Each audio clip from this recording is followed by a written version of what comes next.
Hello আসসালামু আলাইকুম guys, welcome to my channel. আজকে আমি তৈরি করতে যাচ্ছি ডালের পেঁয়াজু।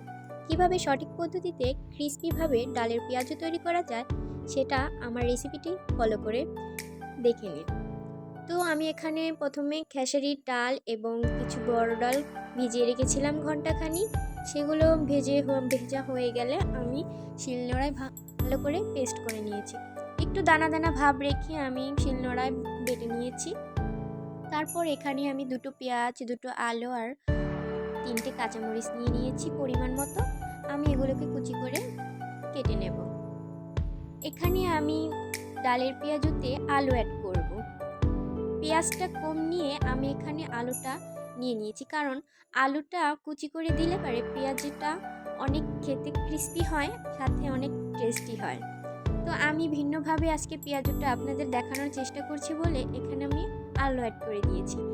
আলুটা দেবার কারণ, অনেক সময় দেখা যায় পেঁয়াজের দাম অনেক বেশি থাকে, আমরা পেঁয়াজি খাওয়ার জন্য পেঁয়াজটা ভালোভাবে ব্যবহার করতে পারি না, বেশি দিতে পারি না। সেক্ষেত্রে দেখা যায় আমাদের পেঁয়াজটা খুব খেতে ভালো হয় না। সেজন্য আমি এখানে আলু দিয়ে দেখিয়ে দিচ্ছি। আলু দিয়ে খেতে পেঁয়াজটা কিন্তু খুবই ভালো হয়। তো আমার আলু কাটা শেষ হয়ে যাবার পর, পেঁয়াজ কাটা শেষ হয়ে যাবার পর, এখানে আমি একে একে আমার উপকরণগুলো অ্যাড করে দেব। তো আমি এগুলোর উপরে নিয়ে দিচ্ছি বেসন। আমি বেসন চেলে নেবার পর যে সুজির মতো দানা আলা বেসনগুলো থাকে সেগুলো নিয়ে নিয়েছি। সেগুলো তো ফেলে দিতে হবে, আমি ফেলে না দিয়ে এখানে আমি নিয়ে নিয়েছি, অ্যাড করে দিয়েছি।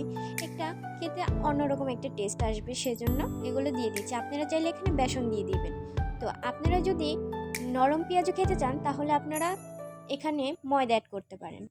আর যদি ক্রিস্পিভাবে খেতে চান তাহলে এখানে শুধু বেসন দিলেই চলবে। তো একে একে আমি লবণ, হলুদের গুঁড়ো, মরিচের গুঁড়ো, ধনিয়া গুঁড়ো, 1 টেবিল চামচ আদা রসুনের পেস্ট দিয়ে দিয়েছি। তারপর এগুলোকে ভালোভাবে মাখিয়ে নেব। মাখিয়ে নেওয়া শেষ হয়ে গেলে আমি চলে যাব।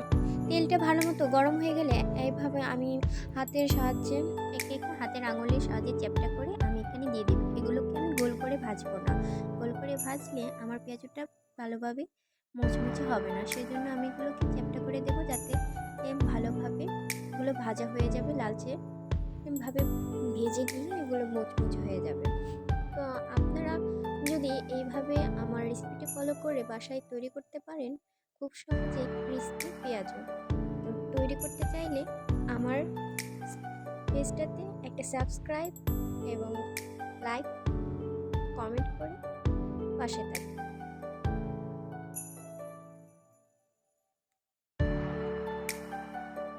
ভাজা হয়ে গেলে আমি তেল ছড়িয়ে উঠিয়ে নেব।